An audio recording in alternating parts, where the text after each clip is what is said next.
Le sujet est politique et concerne un des piliers fondateurs de la société. En France, en 2019, la PMA pour toutes et la GPA ne sont pas légales, et pour devenir parent, quand on n'est pas un couple hétéro, il faut trouver une solution qui soit en accord avec notre histoire, nos valeurs et les moyens déjà à notre disposition. Il s'agit de faire famille autrement, mais sans perdre de vue la nécessité d'une reconnaissance par la loi d'un schéma familial qui vaut tous les autres. On contribue aussi à la déconstruction salutaire du rôle du parent, plus particulièrement celui du père, comment on le devient et comment on le définit. Mais c'est avant tout une histoire d'amour et celle d'un projet, sans doute le plus ambitieux d'une vie. Vous écoutez le 5e épisode de Garçon, et voici l'histoire de Jean-Baptiste.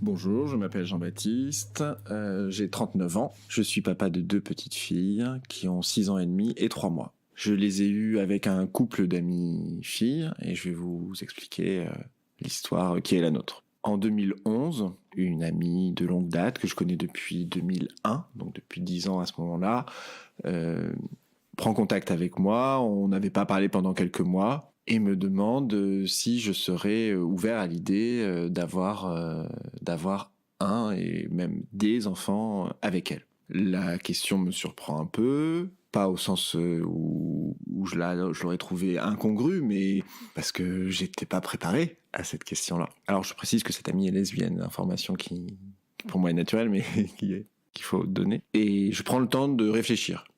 Moi, je suis né à la fin des années 70. Je fais partie d'une génération d'homosexuels pour laquelle il n'a pas été trop dur de s'affirmer dans sa famille. En tout cas, moi, ça n'a pas été dur de m'affirmer dans ma famille. Mais c'est vrai que quand j'ai commencé à me construire en tant qu'homosexuel, vers 18-20 ans, on se projetait pas forcément dans une démarche familiale. C'était déjà, on était content de pouvoir se projeter en couple, installé, posé. L'idée d'un mariage ou d'avoir des enfants dans le cadre de ce mariage était pas, je sais pas si c'était refoulé ou pas refoulé, je l'avais pas dans le radar. Voilà. Donc, quand la question m'est posée, je suis pas complètement prêt. Il faut que je crée la case de cette question dans ma tête. Donc je prends le temps de la réflexion, j'en parle à quelques amis clés dans ma vie, puis je commence à fixer ce que je considère être les conditions dans lesquelles je suis prêt à le faire avec mon ami.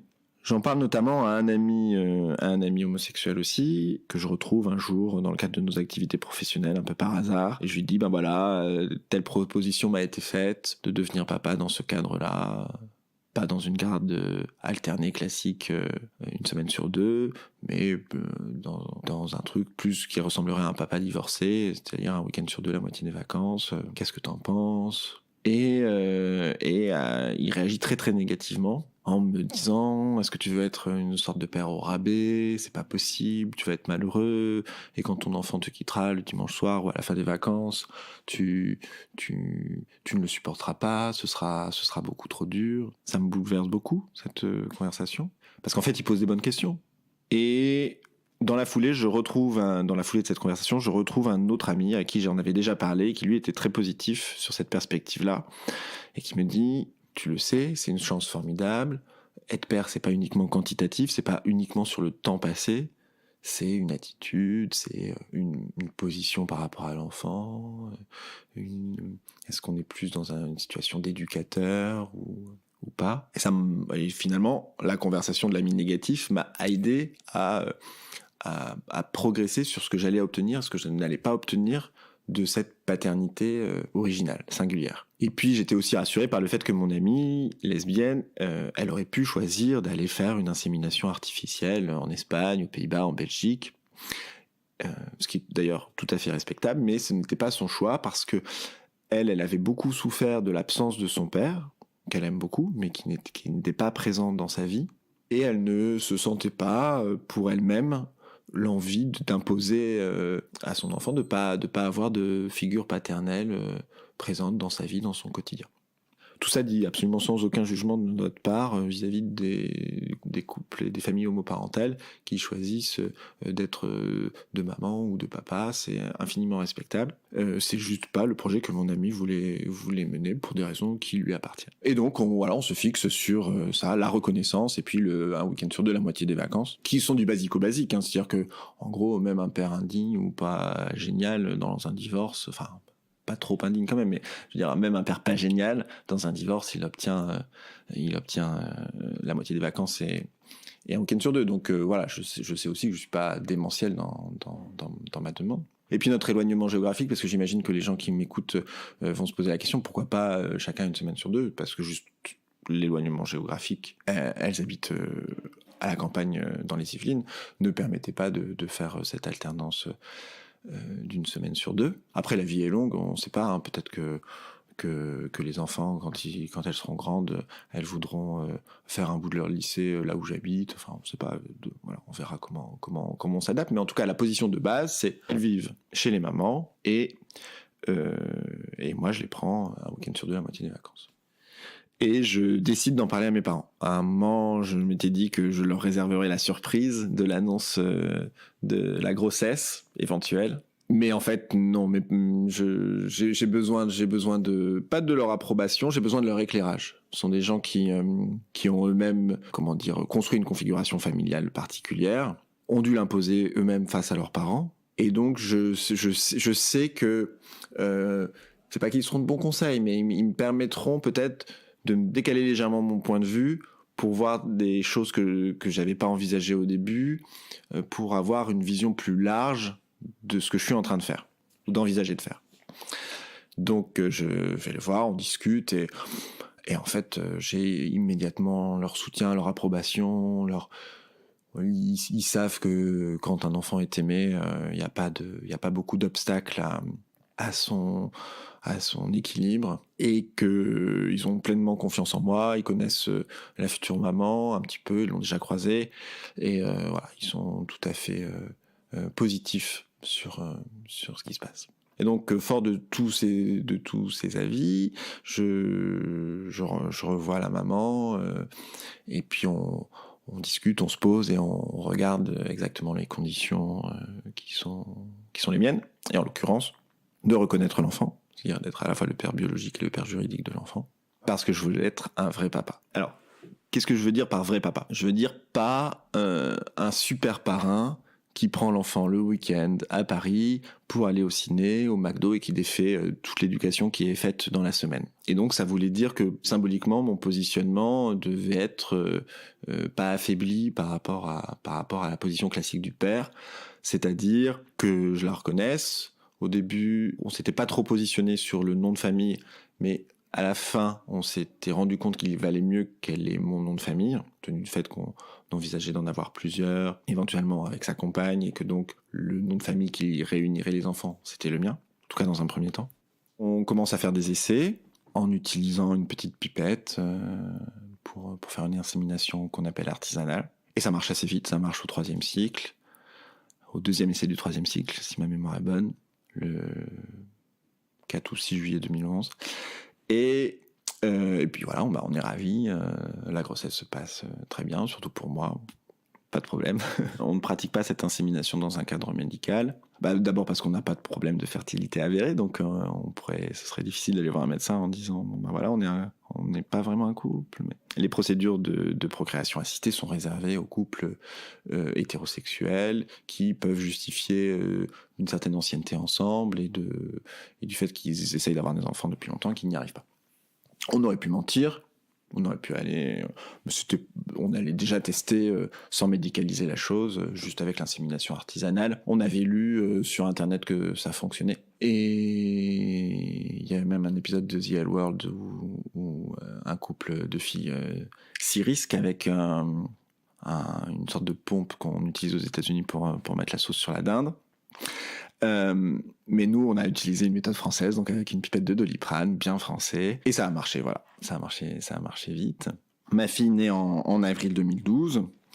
Voilà, on est absolument ravis. Ça se passe très bien. Voilà, enfin, il y a la banalité de la naissance d'un enfant et la singularité de la naissance de cet enfant dans cette configuration familiale-là. Mais voilà, c'est juste un heureux événement parmi d'autres. Il y a un bouleversement dans la vie de la maman vers les 2 ans et demi de ma fille, qui est que la compagne avec laquelle elle était au moment où on avait fait le premier enfant s'en va. Ça nous rapproche, ça nous fait vivre plein de choses ensemble. Et puis après, c'est logique, la maman veut reconstruire sa vie, sortir un peu de la tristesse dans laquelle elle était plongée depuis la séparation. Et à ce moment-là, on s'éloigne un peu, c'est un peu plus dur entre elle et moi, parce que quelques femmes qu'elle rencontre voient le lien qui l'unit à moi comme un obstacle à un éventuel couple, ce qui est à mon avis une erreur. Mais sur le coup, parce que elle a cette volonté acharnée de se reconstruire, elle se dit que peut-être ces filles qui lui disent ça ont raison, et nos relations se tendent un peu et deviennent très normées. C'est-à-dire alors que jusqu'à ce moment-là, on négociait assez facilement les week-ends ou les vacances, la semaine de vacances. Tiens, tu prends laquelle? Moi, je prends celle-là parce que elle aura ses cousins, ou je prends ce week-end-là parce que j'ai un mariage. Voilà, on s'arrangeait, on négociait facilement. Ça la saoule. Elle veut, formaliser bien davantage les choses, et donc on décide d'une alternance très stricte. Week-end pair, week-end impair, première semaine, deuxième semaine, enfin un truc hyper carré. Et en fait, la magie de ce truc fait que nos relations, comme on n'a plus à négocier, on n'a plus de conflits. Tout est réglé comme du papier à musique, et on peut sortir du froid petit à petit qui était entre nous.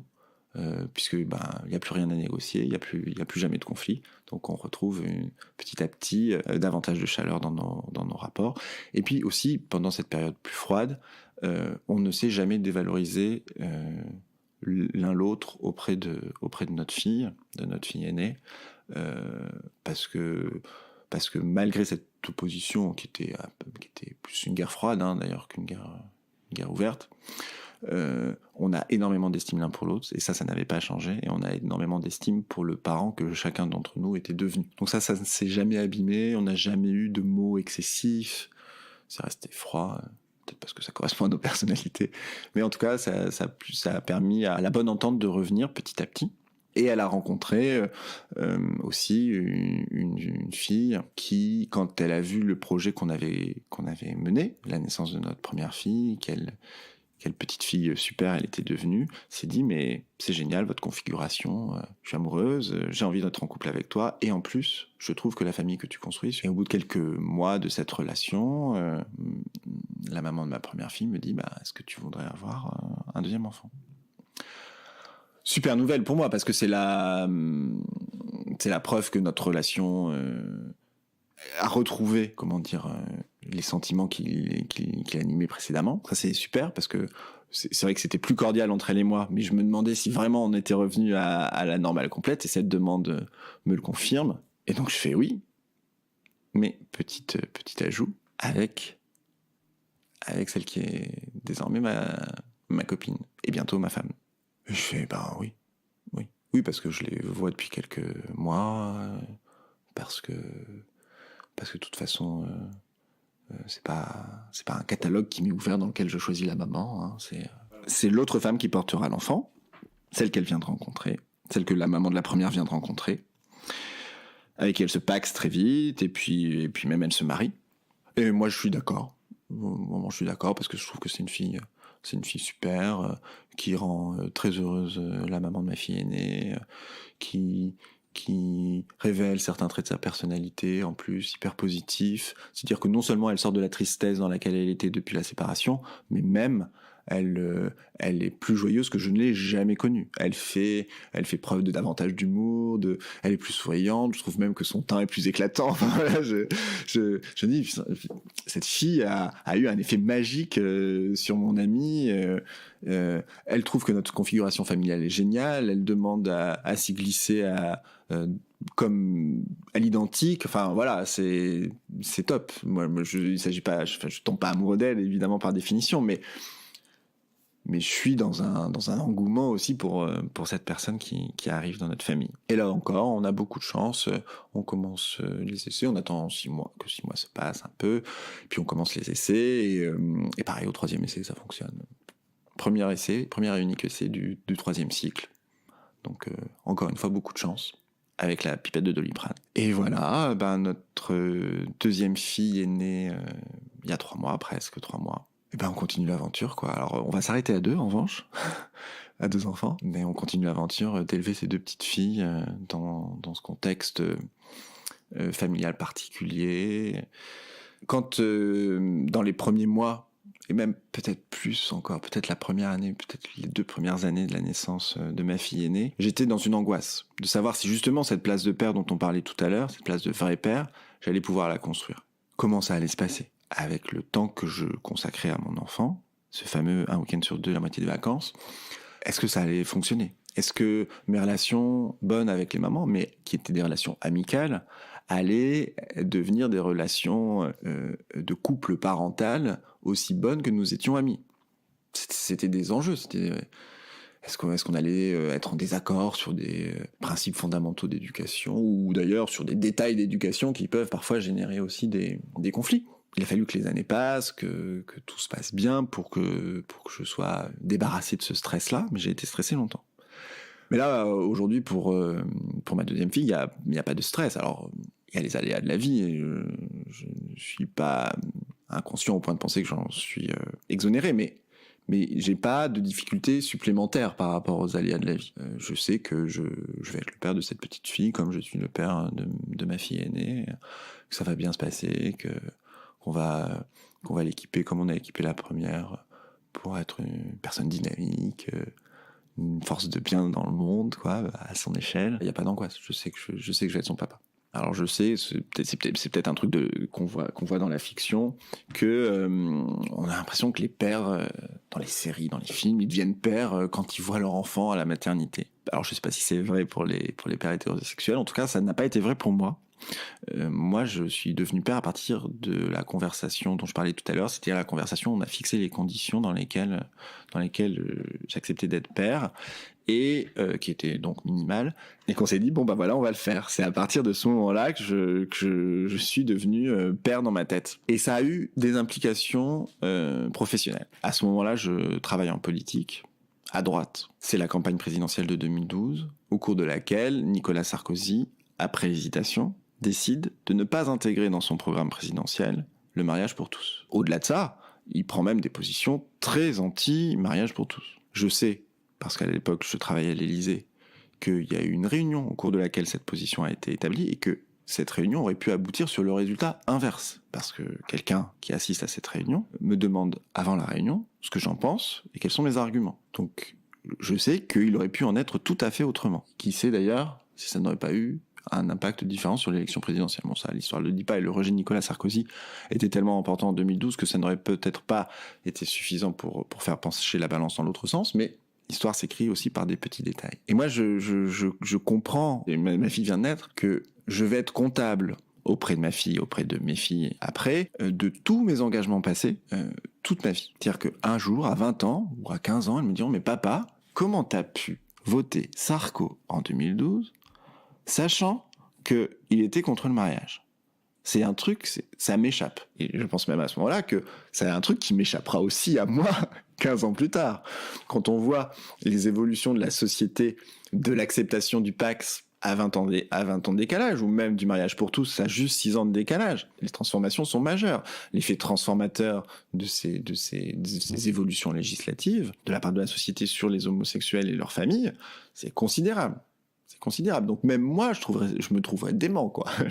Je le sais bien. Je me souviens même du jeune homo de 20 ans que j'étais, qui n'était pas forcément ultra militant du mariage, même si je me disais que ce serait quand même globalement une bonne idée, mais je le voyais pas comme un truc aussi naturel et indispensable que ce que je vois aujourd'hui. En tout cas comme potentialité, comme droit ouvert au couple homosexuel.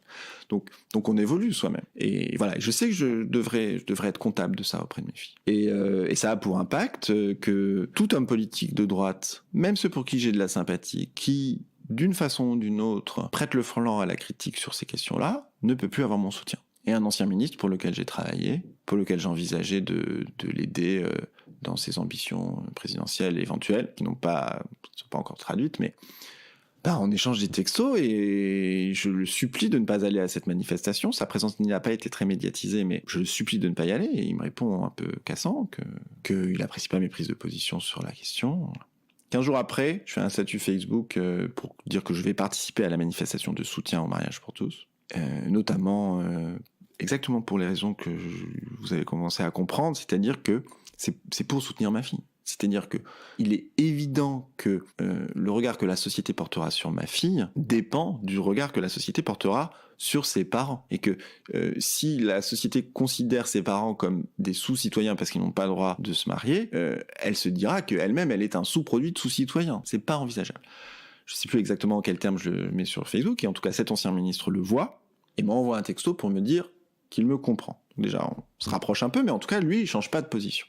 Il y a un peu plus d'empathie, mais il change pas de position. J'aimerais dire d'une certaine façon qu'elles sont électoralistes, parce que ça me permettrait de penser qu'il pense autre chose. Or, il n'a pas médiatisé sa présence sur cette manifestation. Et d'ailleurs, aujourd'hui, je sais même pas si ça se sait qu'il y était. Donc je pense que c'était des convictions. En tout cas, des convictions à ce moment-là. Peut-être en a-t-il changé depuis, confronté à l'expérience. Il a des enfants, peut-être que sa grande fille, depuis, lui a annoncé qu'elle était homosexuelle et qu'elle avait envie d'avoir des enfants. Donc peut-être qu'il a changé d'avis. D'ailleurs, c'était l'objet du texto que je lui avais envoyé, c'est de lui dire, la vie est longue, hein. Vous avez 3, aujourd'hui il a 4 enfants, il y a peut-être des homos dans ce groupe-là.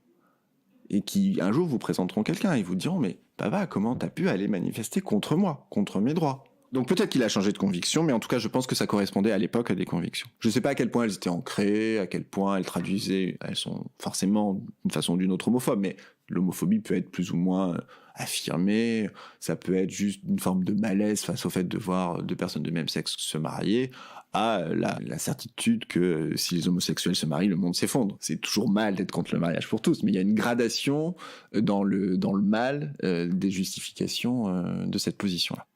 J'ai coupé court à cette conversation, j'ai pas eu envie de l'avoir davantage. Son opposition était suffisante pour justifier ma rupture. Il n'y a pas que le fait d'être père qui m'a fait évoluer. Alors pas sur ces questions, j'ai toujours été globalement pro-mariage, mais sur les conséquences que ça avait sur mon engagement politique. En 2012, je suis persuadé, père ou pas père, que le mariage est indispensable.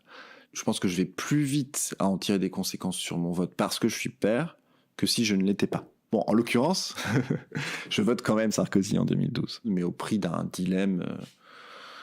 J'envisage même à un moment de me dire je vais voter pour lui, mais pas au premier tour, je voterai pour lui au deuxième, parce que le programme, à l'époque, je suis encore très libéral, je le suis encore aujourd'hui, mais sans doute un peu moins, mais le programme de Hollande économique me paraît hyper dangereux. Bon, il l'a pas appliqué, il en a appliqué un autre, mais ça me torture beaucoup. Je finis par voter Sarkozy, mais c'est la dernière fois. C'est-à-dire que si je devais redécider aujourd'hui Hollande ou Sarkozy, je voterais Hollande. J'ai fait un arbitrage au prix de beaucoup de réflexions en 2012.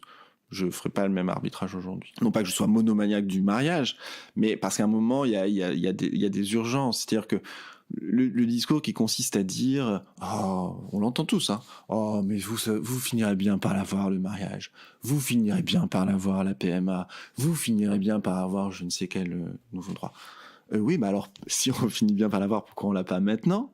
Il y a des gens qui meurent et qui vieillissent tous les jours. Pourquoi attendre 5 ans pour avoir le droit d'avoir un bail en commun ? La fertilité des hommes, mais surtout des femmes, ne va pas en s'améliorant avec l'âge. Donc, c'est-à-dire que Hollande avait promis la PMA. il l'a pas fait. Macron l'a promise, il l'a pas encore faite.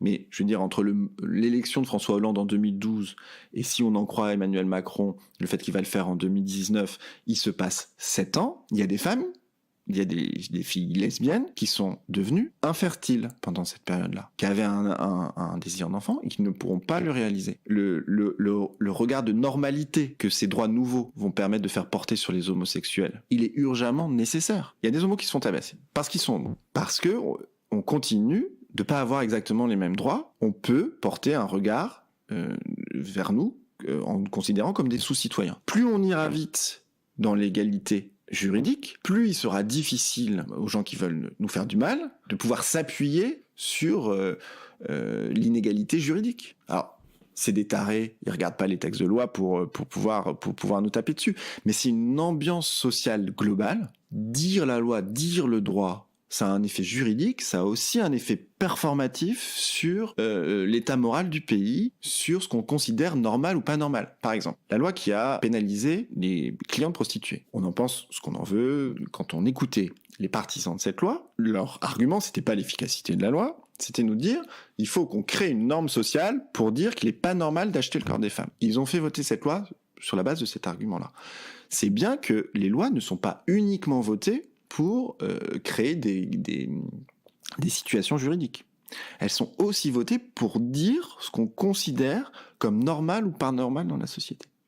Et aujourd'hui, les inégalités dont sont victimes les couples homosexuels font dire bah, vous n'êtes pas exactement normaux. Vous n'êtes pas exactement citoyens de la même façon. Et ça, ben, ça vient cultiver un terreau d'homophobie sur lequel des tarés se nourrissent. Et si on assèche petit à petit le terreau, il y aura toujours des tarés, mais ils passeront peut-être moins à l'acte. Et il y aura peut-être un petit peu moins de tarés aussi. Le fait d'avoir des enfants m'a mis face au fait que la radicalité est nécessaire. C'est-à-dire que de tempérament, je suis modéré politiquement. Dans mon expression, du fait que je suis globalement plutôt centriste politiquement, donc pas un acharné ni de l'immigration, ni un acharné de la redistribution, voilà. Le centrisme est une forme de modération. Sauf qu'il y a des transformations de la société qui sont nécessaires, qui, à chaque fois que le temps passe et qu'elles n'arrivent pas, font des victimes.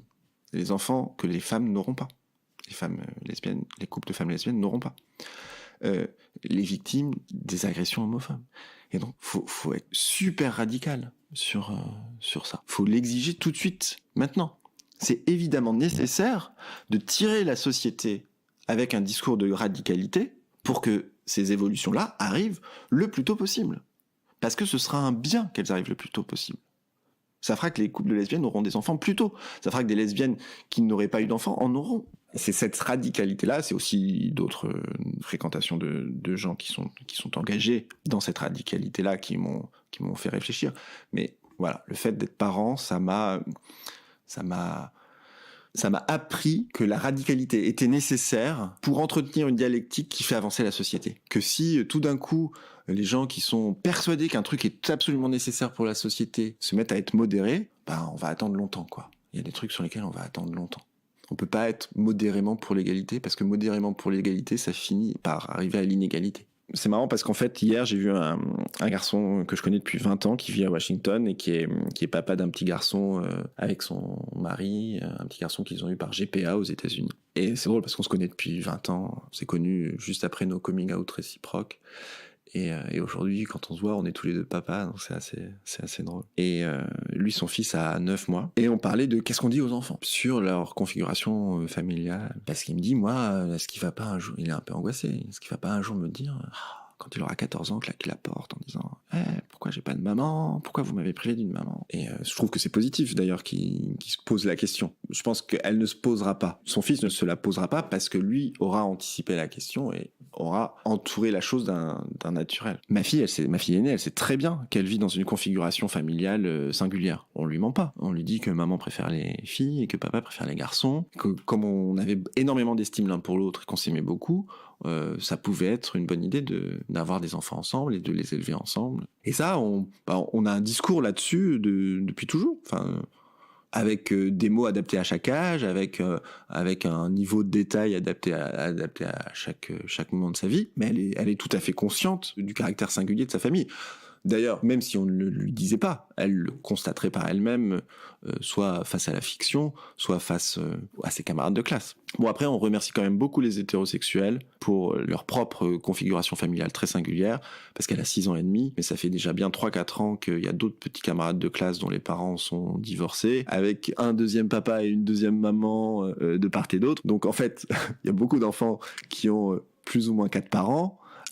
Juste, il y a un homme, une femme d'un côté, un homme, une femme de l'autre. Nous, c'est 4 parents avec 2 femmes d'un côté, 2 hommes de l'autre. Et bon, voilà. Merci à tous ces couples hétérosexuels qui divorcent de nous offrir d'autres configurations singulières.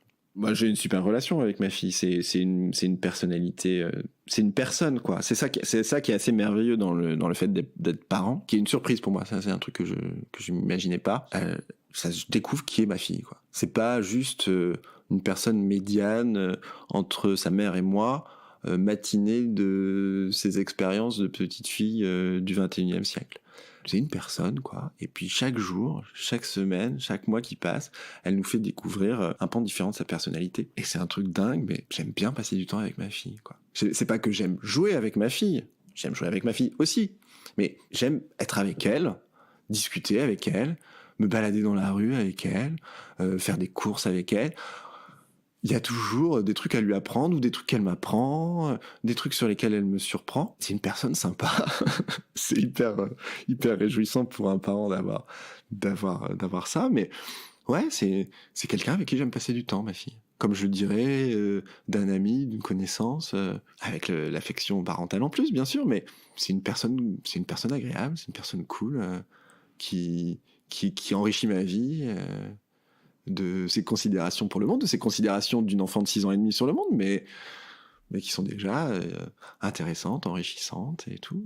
Non, c'est vrai. Alors, elle n'est pas encore en train d'écrire une thèse, hein, mais c'est déjà hyper cool de passer du temps avec elle. Nous, notre configuration familiale, à la base, même si, in fine, la mère de ma fille aînée a rencontré une femme qui est devenue la mère de ma deuxième fille, et même si moi, je suis en couple avec mon compagnon, on a quand même... C'est pas inscrit dans le format de maman, exclusivement, ou de papa, exclusivement. On s'est dit qu'il fallait un papa et une maman. Et c'est une réponse personnelle, qui correspond à nos histoires, à la maman de ma fille aînée, et à moi, personnel. C'est pas du tout un regard négatif sur les couples de filles ou les couples de garçons qui voudraient avoir un enfant, soit par PMA pour les filles, soit par GPA pour les garçons. On pense pas que c'est moins bien. On pense même que c'est très bien, et on pense même que c'est nécessaire qu'il y ait les évolutions législatives permettant ces deux procédures. Mais juste nous, compte tenu de qui on est, de nos histoires personnelles respectives, on a préféré faire un autre type de projet. Mais qu'on se réjouit énormément que de plus en plus de couples homosexuels et accès à la parentalité s'ils le souhaitent. Et puis voilà, la législation est ce qu'elle est aujourd'hui, mais sur la vie de notre enfant, elle pourrait être amenée à évoluer, et peut-être qu'on pourra faire d'autres arrangements juridiques avec des adoptions simples, des délégations d'autorité partage, voilà, et faire évoluer le nom de famille pour refléter le fait que mes enfants sont élevés par un couple de filles qui ont toutes les deux un rôle parental auprès des enfants, qu'elles les portaient ou pas, et puis moi, ma présence en tant que père. Quelques mois après la naissance de ma fille aînée, sa maman avait suggéré le surnom Daddy pour mon compagnon, parce qu'il est d'origine, en tout cas à moitié anglo-saxonne, écossaise, et ma fille a tout de suite adopté ce nom-là. Après, la maman a eu quelques remords temporaires sur le fait que justement on introduisait l'idée qu'il y avait deux papas alors qu'il n'y en a qu'un. Et puis finalement, le temps évoluant, et puis notamment quand elle a rencontré sa femme, elle s'est dit que c'était pas si problématique et que notre fille aînée avait bien vu la différence qu'il y avait entre père et son daddy. Ma fille et mon mec ont une relation très très proche.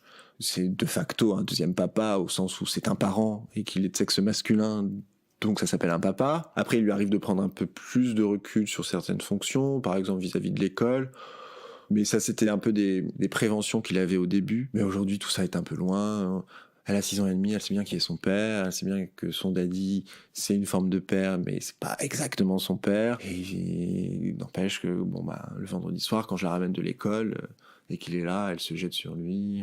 Mon daddy, mon daddy, mon daddy. C'est un beau père avec un rôle éducatif existant, une affection ultra présente. Voilà. Et ma fille est née avec a pour relation construit là depuis qu'elles sont mariées avec la femme de sa maman, une relation très forte aussi. Elle a adopté un surnom qui correspond au prénom de la deuxième maman. Puis ça se passe très bien. Cette femme, la maman de ma deuxième fille, elle s'est tellement impliquée dans la famille que son rôle maternel est reconnu par ma fille aînée. Et par sa compagne, elle est mère parce qu'elle est investie effectivement, parce qu'elle regarde que ma fille mange bien, qu'elle est pas malheureuse, qu'elle est pas triste à un moment, que ses devoirs sont bien faits. Voilà, c'est ça être parent, c'est des fonctions basiques comme ça, une attention. Et elle aime ma fille et ma fille l'aime, voilà. Et elle vit dans son foyer et elle est de sexe féminin, donc c'est une maman. Puis, on verra pour la deuxième comment ça se passera, parce que dès sa naissance, elle a les deux mamans à la maison. Elle va appeler sa maman maman. Et la maman qui ne l'a pas porté, sans doute quelque chose comme Memi, pour faire un parallèle avec les noms qu'on a choisis du côté des papas. On est très confiant parce que on l'a déjà fait une fois et ça a marché. On est très confiant parce qu'on s'aime tous très fort, parce qu'on voit que vraiment l'amour pour un enfant, c'est le truc numéro 1 dont il a besoin avant toute considération sur la configuration familiale, c'est d'être aimé. Bon, une fois que il est habillé, nourri et qu'il va à l'école, c'est être aimé. Ma fille aînée, de temps en temps elle râle quand même, ça c'est normal, c'est vrai que la société est tellement normative que de devoir expliquer quand il y a deux femmes qui viennent la chercher à l'école, ou quand le vendredi c'est moi qui viens la chercher à l'école, peut-être que ça la saoule à force, voilà. Et les enfants parfois ils aiment bien, surtout à partir d'un certain âge, un truc un peu normatif, et quand on lui demande quand même, mais est-ce que ça n'a pas des avantages, elle reconnaît que oui, elle est quand même très aimée, et que 4 parents, c'est l'amour, ça se soustrait pas, l'amour ça ne s'additionne pas, l'amour ça se multiplie. Et elle l'a bien compris, elle le dit elle-même. Et si vous avez envie d'être parent, allez-y, c'est génial. Voilà.